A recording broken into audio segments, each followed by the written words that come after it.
로마서. 이 서신은 이전에 다소 출신 사울로 알려졌던 사람이 저술한 가장 길고 중요한 글 중 하나입니다. 그는 바리새파에 속한 유대인 랍비였는데요. 모세의 율법과 유대 전통에 열정적이고 헌신적이었습니다. 그는 예수님과 그분의 제자들을 위협으로 여겼습니다.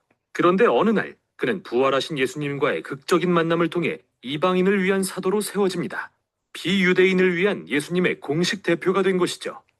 그래서 그는 이제 로마식 이름인 바울로 불리며 고대 로마 제국 전역을 다니면서 부활하신 왕 예수님을 전하고 자신의 제자들을 교회라 불리는 새로운 공동체로 세워갑니다. 바울은 때때로 이들 새로운 예수 공동체에 서신을 보내 그들의 믿음이 자라도록 돕고 질문에 답을 해줬는데요. 로마서는 이러한 서신 중 하나로서 실은 그가 사도가 되고 꽤 나중에 기록되었죠. 우리는 이미 사도행전을 통해 로마 교회가 세워진 지 시간이 꽤 지났고 유대인과 이방인 그리스도인들로 이루어져 있는 것을 압니다.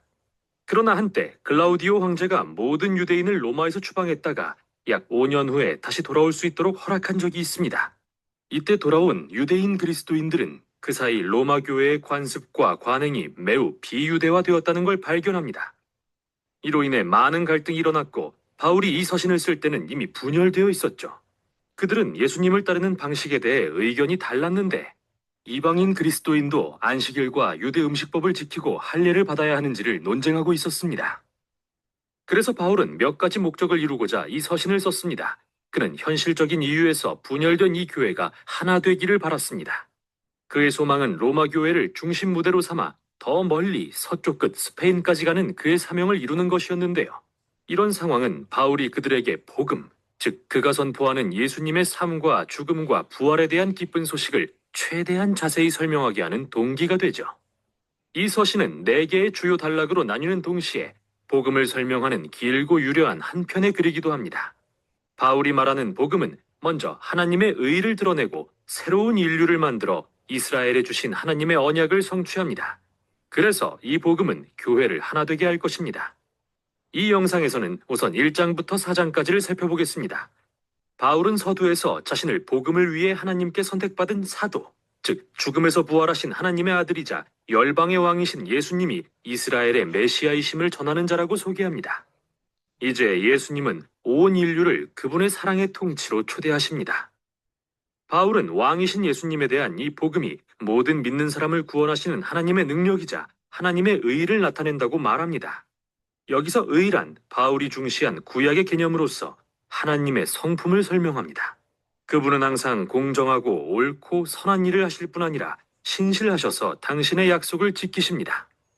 바울은 예수님의 이야기가 하나님이 어떻게 이 둘을 행하셨는지 증명한다고 합니다. 어떻게요? 먼저 그는 창세기 3장부터 11장을 창의적으로 재조명한 긴 글로 시작합니다. 그리고 어떻게 모든 이방 민족이 죄와 이기심이라는 악순환의 덫에 갇히게 됐는지 보여줍니다. 바울은 인간의 마음과 생각이 타락했다고 말합니다. 우리는 하나님을 외면하고 우상 숭배를 용인했습니다. 즉 피조물로부터 궁극적인 의미를 찾으려 했고 하나님이 아닌 것들에 최고의 충성을 바쳤다는 말입니다. 이는 인간성의 왜곡과 파괴적인 행동의 결과를 낳습니다. 그래서 결국 인간은 공정하고 의로우신 하나님 앞에 유죄 판결을 받고 말죠. 이에 대해 유대인들은 이렇게 말할지도 모릅니다. 하나님이 저들로부터 우리 민족을 선택해 주셔서 다행이야.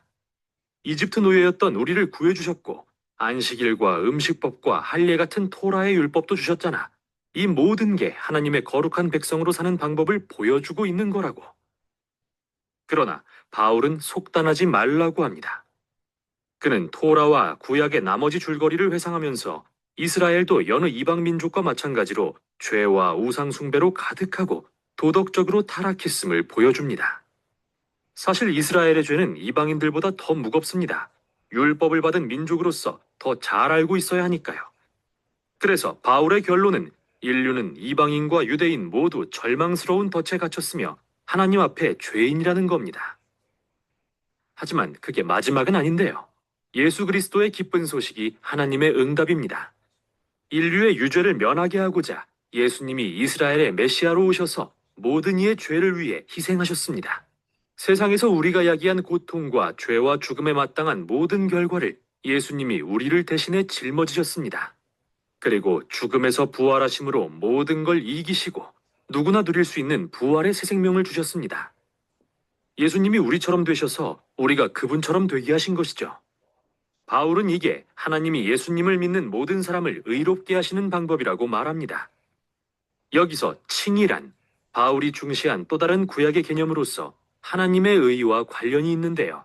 의롭다고 선언하신다는 의미입니다. 예수님이 우리를 대신해 이루신 일 때문에 우리는 새로운 신분을 얻습니다.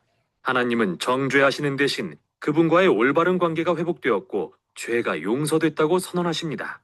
칭의의 결과 새로운 가족이 됩니다. 예수님을 믿는 사람은 하나님의 언약 백성의 일원이 됩니다. 또한 새로운 미래가 열립니다. 하나님의 은혜로 변화된 인생의 여정이 시작됩니다. 그러므로 칭의에 관한 이 모든 것은 믿음으로 그리스도 안에 있는 자들에게 주시는 하나님의 선물입니다. 이제 4장에서 바울은 이 모든 사실이 하나님의 언약 백성의 일원이 된 자들에게 얼마나 엄청난 의미를 지니는지 설명합니다. 그는 창세기 15장의 아브라함 이야기로 돌아갑니다. 아브라함은 이스라엘이 토라의 율법을 받기 전에 하나님께 의롭다는 인정을 받았습니다. 어떻게 그랬을까요? 하나님은 아브라함을 하나님의 복을 받을 많은 민족의 조상으로 세우겠다고 약속하셨습니다. 그러나 그와 그의 아내 사라는 나이가 너무 많아서 절대 아기를 가질 수 없었죠. 그럼에도 불구하고 절대적인 믿음으로 그분의 약속을 신뢰한 아브라함을 하나님은 의롭게 여기셨습니다. 바울은 아브라함이 이로써 하나님의 새 언약 백성의 조상이 되었고 이들은 전 세계로 퍼져나가고 있다고 말합니다. 유대인과 이방인으로 구성된 이들 모두는 아브라함에게 주신 하나님의 약속을 성취하신 예수 그리스도를 믿습니다.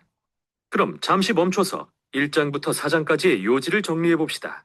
이게 바로 로마서의 나머지 부분을 이해하는 기초가 되기 때문이죠.